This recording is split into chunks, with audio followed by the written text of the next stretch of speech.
तुम्हें बताना ही पड़ेगा। जरूर मेरी कोई चाल है। तरकीब। नहीं नहीं, ये उससे कहीं ज्यादा है। हाँ हाँ, जिसके हाथों में होगा ताज वही करेगा सब पर राज। बकवास है यार, जरूर कोई चाल है। अगर ये बात है तो उठाकर दिखाओ। अभी मजा आएगा ना भिड़ो। चुनौतियों से तो मैं आज तक नहीं भागा, जरा तो हटेंगे। फिर आ जाओ मैदान में। दिमाग का खेल है। दिमाग का? अगर मैंने इसे उठा लिया तो क्या मैं असगाट पर राज करूंगा? हाँ हाँ, क्यों नहीं। कम से कम 100 रानियां रखूंगा, माँ कसम। कितने तेजस्वी लोग हैं हमारे पास, कितने शानदार विचार रखते हैं। हे गाइस, तो इस साल के डीसी फैंडम में हमें देखने को मिला बैटमैन का सेकंड ट्रेलर, जो कि बहुत ही औसम था। तो इसीलिए आज मैं आपको ऐसी हिडन डिटेल्स बताऊंगा जो कि शायद आपने ट्रेलर देखते समय नोटिस करी नहीं होगी। तो इसलिए बिना टाइम वेस्ट करे चलिए शुरू करते हैं।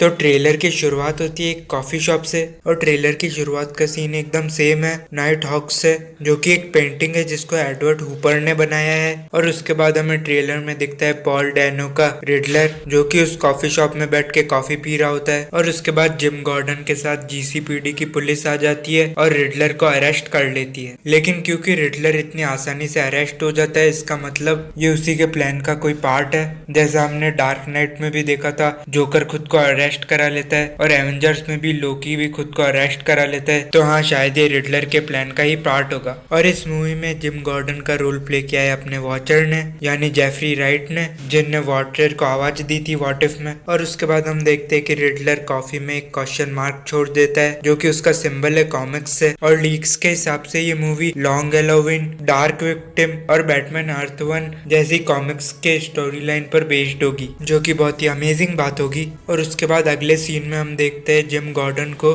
जो कि बैटमैन के लोगों को लाइट अप कर रहा होता है। और वो जीसीपीडी की छत पे नहीं खड़ा होता है, वो किसी कंस्ट्रक्शन साइट पर खड़ा होके बैटमैन के लोगों को लाइट अप कर रहा होता है, जिसका मतलब बैटमैन और जीसीपीडी के बीच में ज्यादा कुछ बनती नहीं है। पर पिछले ट्रेलर में हमने देखा था कि बैटमैन पुलिस के साथ मिलकर काम कर रहा है, लेकिन बाद में हमने देखा भी था कि पुलिस बैटमैन का पीछा कर रही होती है। तो हाँ, इस मूवी में पुलिस और बैटमैन का कनेक्शन कुछ गड़बड़ सा लग रहा है। शायद ये भी कोई रिडलर का प्लान होगा, जिसकी वजह से पुलिस बैटमैन के खिलाफ हो गई होगी, क्योंकि हमें पता है कि रिडलर कितना चालाक विलन है। और अगर आप बैटमैन के लोगों को ध्यान से देखोगे तो आपको पता चलेगा कि वो एकदम एक जुगाड़ से बना हुआ है, जो कि बहुत कुछ बताता है बैटमैन के कैरेक्टर के बारे में, कि वो इस मूवी में कितना डिस्टर्ब है। और उसके बाद हम बैटमैन को स्ट्रीट गैंग से फाइट करते हुए देखते हैं, जो कि शायद कोर्ट ऑफ आउल्स हो सकते हैं, क्योंकि कॉमिक्स में कोर्ट ऑफ आउल्स एक बहुत ही अमेजिंग स्टोरी लाइन है, जहाँ पर बैटमैन को पता पड़ता है कि गौतम सिटी को सीक्रेटली एक ऑर्गेनाइजेशन बहुत सालों से कंट्रोल कर रहा है, जिसका नाम है कोर्ट ऑफ आउल्स। और कोर्ट ऑफ आउल्स का जो लीडर होता है टैलोन, वो बहुत सारी अलग अलग टनल से ट्रैवल करता है। तो इसीलिए बैटमैन बहुत सारी टनल गैंग से फाइट करता है, ताकि वो टैलोन को पकड़ सके और टैलोन के बारे में इंफॉर्मेशन ले सके। तो हाँ, इस मूवी में कोर्ट ऑफ आउल्स भी आ सकते हैं, या फिर ये जोकर की स्ट्रीट गैंग हो सकते हैं, जिसको हमने बैटमैन बियॉन्ड में देखा था। नहीं तो फिर ये पेंगुइन के गैंग मेंबर भी हो सकते हैं, क्योंकि इनने जो मुंह पे व्हाइट और ब्लैक पेंट कर रखा है। कुछ भी हो सकता है, हम तो अभी सिर्फ थ्योरीज बना सकते हैं और गैस कर सकते हैं। और इन्हीं स्ट्रीट गैंग में से जो ये एक एक्टर है, उसको डीसी के टाइटंस में टिम ड्रेक के रोल में कास्ट किया गया है, जो कि आगे जाके उस यूनिवर्स का रॉबिन बनेगा। तो क्या पता है, शायद ये इस यूनिवर्स में भी आगे जाके रॉबिन बने। और जिस तरह से बैटमैन स्ट्रीट गैंग को पेल रहा है, उससे साफ साफ पता पड़ता है कि ये कितना ब्रूटल बैटमैन है। शायद अभी तक का सबसे ब्रूटल बैटमैन हमें इस मूवी में देखने को मिलेगा। और इस मूवी में बैटमैन अपने सेकंड ईयर में ही है, मतलब उसे बैटमैन बने हुए सिर्फ 1 साल हुआ है, जिसका मतलब लोग जानते हैं कि बैटमैन कौन है। और उसके बाद हम रिडलर को जेल में देखते हैं, और अगर आप ध्यान से उसकी शर्ट पर देखोगे तो वहाँ पर लिख रखा है गौतम मेंटल हॉस्पिटल, जिसको हमने 2019 की जोकर मूवी में देखा था। तो क्या पता उस यूनिवर्स का जोकर इस यूनिवर्स से किसी तरह कनेक्टेड हो, क्योंकि डीसी वाले मल्टीवर्स को इंट्रोड्यूस कर रहे हैं, तो कुछ भी हो सकता है। और अर्थ वन कॉमिक्स में गौतम मेंटल हॉस्पिटल एक अब्यूसिव फैसिलिटी होती है, जिसको बाद में बदलकर नया आर्कम असाइलम बना दिया जाता है, और उसको फंड करता है ब्रूस वेन। और उसके बाद हम एक एक्सप्लोजन भी देखते हैं, जो कि सेम है बैटमैन के अर्थ वन कॉमिक्स जैसा। और उसके बाद हमें पहली झलक देखने को मिलती है सेलिना काइल की, यानी कैट वुमेन की, जिसको प्ले किया है जूई क्रेविट्स ने। है और वो बैटमैन के साथ होती है। और वहाँ पे साइड में हम बैट सिग्नल को भी देख सकते हैं, जिसका मतलब ये वही सेम प्लेस है जहाँ पर गॉर्डन ने बैट सिग्नल को लाइट अप किया था।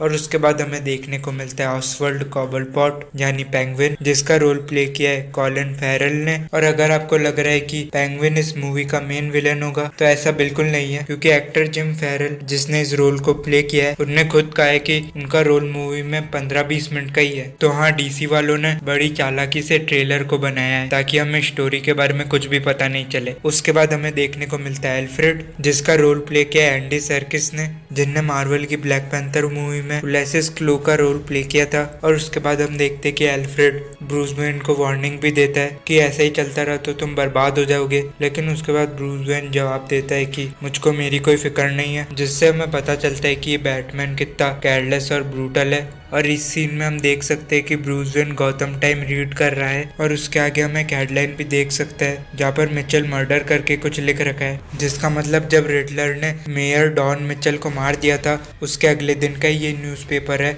और उसके बाद हम देखते हैं कि ब्रूस वेन बीच में खड़ा होता है और उसके आसपास बहुत सारे क्लू होते हैं, जिसका मतलब वो यहाँ पे अपने डिटेक्टिव स्किल्स यूज कर रहा है और रिडलर की सारी रिडल को सॉल्व करने की कोशिश कर रहा है। और इस मूवी के डायरेक्टर मैट रीव्स ने कहा था कि the Batman movie China town movie से इंस्पायर्ड है और चाइना टाउन मूवी में करप्शन को इन्वेस्टिगेट किया जाता है, जिसका मतलब इस मूवी का थीम भी कुछ ऐसा ही होगा। और रिडलर भी उन्हीं लोगों को मार रहा है जो कि करप्शन करते हैं ज्यादातर, जैसे कि सिटी के मेयर और डीए और पुलिस कमिश्नर। तो हाँ, इस मूवी का थीम शायद लूजली करप्शन पर ही बेस्ड होगा। और यहाँ पर हम देखते हैं कि एक साइड लिख रखा है मिचेल, जो कि उस मेयर का नाम होता है जिसको रिडलर ने मार दिया था। और उसके बाद वहाँ पर लिखा है नो मोर लाइज, जो कि रिडलर का एक क्लू है। और उसके बाद हम देखते हैं वहाँ पर कॉल्सन भी लिखा हुआ है, जो कि गिल कॉल्सन होता है, जो कि गौतम का डीए होता है, जिसको रिडलर ने ह्यूमन बॉम्ब बनाकर फ्यूनरल में भेज दिया होता है और वो भी मर चुका है। और जो वो सीन होता है जहाँ पर रिडलर डीए गिल कॉल्सन को ह्यूमन बॉम्ब बनाकर फ्यूनरल में भेज देता है, वो सीन इंस्पायर्ड है एक रियल लाइफ इवेंट से। और अगर आपको इसके बारे में ज्यादा जानना है तो आप नेटफ्लिक्स की डॉक्यूमेंट्री इवल जीनियस देख सकते हैं। और उसके बाद हम देखते हैं कि वहाँ पर लिखा होता है सेंस ऑफ फादर, जो कि शायद रेफरेंस है ब्रूस वेन के फादर थॉमस वेन का, क्योंकि कॉमिक्स में ब्रूस वेन के फादर का कनेक्शन होता है कोर्ट ऑफ आउल्स के साथ। और उसके बाद वहाँ पर लिखा होता है सावेज, जो कि गौतम का पुलिस कमिश्नर होता है, जिसको हमने फ्यूनरल वाले सीन में देखा था। और उसके बाद वहाँ पर लिखा होता है रिन्यूअल इज लाई, जिसका मतलब शायद ये हो सकता है कि गौतम सिटी में रिन्यूअल हो रहा है, लेकिन क्योंकि उस रिन्यूअल में बहुत सारा करप्शन है और वो अमीर लोगों को बहुत सारा फायदा कराएगी, इसलिए वो एक लाई है। और उसके बाद हम एक ऑसम व्यू देखते हैं जहाँ पर बैटमैन खड़ा होके गौतम सिटी को देख रहा होता है और ये शॉट बहुत ही ऑसम लग रहा है। और अगर आपको जानना है कि ये शॉट कहाँ शूट हुआ है, तो ये शूट हुआ है स्कॉटलैंड की एक सिटी में जिसका नाम है ग्लासगो, जो कि गौतम को बहुत अच्छे से पोर्ट्रे करती है।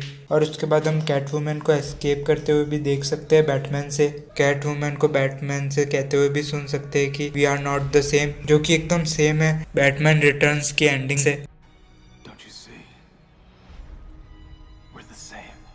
और उसके बाद हम बैटमैन को एक जगह लैंड करते हुए देख सकते हैं, जिसके बाद बैटमैन एक क्लब में फाइट कर रहा होता है, जो कि प्रोबेबली पेंगुइन का क्लब होगा, आइसबर्ग लाउंज, जैसा हमने कॉमिक्स में भी देखा था। और उसके बाद हम देख सकते हैं कि बैटमैन कितना ब्रूटल है, वो इतना तेज विलन को पेल रहा है कि विलन खुद स्लो डाउन होने के लिए बोल रहा है। और उसके बाद हम बैटमैन के गॉन्टलेट पर डार्ट्स भी देख सकते हैं, जो कि एकदम सेम है टैलोन से, जो कि कॉमिक्स में कोर्ट ऑफ आउल्स का लीडर होता है। तो हाँ, ये एक और रेफरेंस था कोर्ट ऑफ आउल्स का। और उसके बाद हम देखते हैं हॉलवे का फाइट सीन, जो कि बहुत ही ऑसम सीन है। और ये सीन एकदम सेम लग रहा है स्टार वॉर्स रॉग 1 में डार्क वेडर वाले सीन से। और जिस सिनेमेटोग्राफर ने डार्क वेडर के उस सीन को बनाया था, उसी सिनेमेटोग्राफर ने इसी सीन को भी बनाया है, इसलिए ये सीन इतना ऑसम और सिमिलर लग रहा है उससे। और अगर आप सोच रहे हो कि ये सब बैटमैन के मुंह पर गोली क्यों नहीं मार रहे या फिर बैटमैन बचने की कोशिश क्यों नहीं कर रहा है, तो डार्क नाइट रिटर्न्स में बैटमैन ने खुद कहा था कि वो अपने चेस्ट पर बड़ा सा बैट का लोगो पहनता है ताकि कोई भी क्रिमिनल उस लोगो पर एम करे और उसके फेस पर एम नहीं करे। और इस सीन में भी वो सारे लोग सेम चीज कर रहे हैं, वो सब बैटमैन के सूट पर ही गोली मार रहे हैं। और उसके बाद हमें देखने को मिलता है बैटमोबाइल, जो कि बहुत ही औसम है और उसके पीछे से ब्लू फ्लेम निकल रही है। और उसके बाद हम देखते हैं कि बैटमैन का पुलिस पुलिस पीछा कर रही होती है। और उसके बाद बैटमैन एक टावर के छत से ग्लाइड करता है और वो सेम लग रहा था गोल्डन एज ग्लाइडर से जो कि बैटमैन पहनता है बैटमैन अर्थ 1 कॉमिक्स में। और उसके बाद हमें एक ओवरहेड शॉट मिलता है जो कि उसी चर्च का है जहाँ पर फ्यूनरल हो रहा है मेयर का। और उसके बाद हमें बैटमैन देखने को मिलता है जो कि एकदम मिट्टी विट्टी धूल वूल कीचड़ में लथपथ होता है, जो कि प्रोबेबली फ्यूनरल की बॉम्बिंग के बाद का सीन होगा। और उसके बाद हम देखते हैं कि रिडलर लोगों को मारते हुए लाइव स्ट्रीम कर रहा है टीवी पर, जो हमें बताता है कि रिडलर कितना खतरनाक है। और उसके बाद हम रिडलर की एक और रिडल सुनते हैं, it's black and blue and dead all over, जिसका मतलब शायद ये हो सकता है कि बैटमैन ब्लैक है और पुलिस ब्लू है और ये सब डेड हो चुका है क्योंकि सिटी का मेयर मर चुका है। और उसके बाद हम देखते हैं कि बैटमैन बुरी तरीके से रिडलर को पेल रहा है और कैटवुमन हैरान होकर देख रही है, जो बताता है हमें कि ये बैटमैन कितना ज्यादा ब्रूटल है। और उसके बाद हम रिडलर की एक और रिडल देखते हैं जो कि होती है सी यू इन हेल, जो कि बैटमैन के लिए होगी शायद। और उसके बाद हम देखते हैं कि बैटमैन बहुत सारे लोगों को लीड कर रहा होता है और बचाने की कोशिश करता है। और उसके बाद हम बैटमैन का कार चेज वाला सीन देखते हैं जहाँ पर वो पेंगुइन का पीछा कर रहा होता है। और उसके बाद पेंगुइन को लगता है कि उसने बैटमैन को हरा दिया, लेकिन बैटमैन आग से निकलते हुए बचते हुए आ जाता है, जो कि बैटमैन फॉरएवर के उस सीन जैसा लग रहा था जहाँ पर टू फेस को लगता है कि उसने बैटमैन को जला दिया, लेकिन बैटमैन आग से निकलकर वापस आ जाता है। और उस मूवी में जो वेल किल्मर का बैटमैन सूट होता है वही सूट रॉबर्ट पैटिंसन ने इस रोल के लिए स्क्रीन टेस्ट देते समय ऑडिशन में पहना था। और उसके बाद हम देखते हैं कि पेंगुइन की कार पलट जाती है और उसके बाद हम एक बहुत ही ऑसम शॉट देखते हैं जहाँ पर बैटमैन का केव उड़ रहा होता है, जिसके बाद ये ट्रेलर खत्म हो जाता है। और ये ट्रेलर बहुत ही ऑसम था, जिसको देखने के बाद इस मूवी की हाइप और भी बढ़ गई है। और मुझे जो भी हिडन डिटेल्स दिखी मैंने आपको बता दी। और अगर कोई मुझसे डिटेल मिस हो गई हो या फिर आपको कोई नई डिटेल पता हो तो कमेंट में जरूर बताना। तो इसी के साथ ये वीडियो यही एंड करते हैं। अगर वीडियो अच्छी लगी हो तो लाइक करना और अपने दोस्तों के साथ शेयर भी करना। और अगर आगे की ऑसम वीडियोस मिस नहीं करना चाहते तो सब्सक्राइब भी कर देना। मैं मिलता हूँ आपको अगली वीडियो में, तब तक के लिए बाय बाय।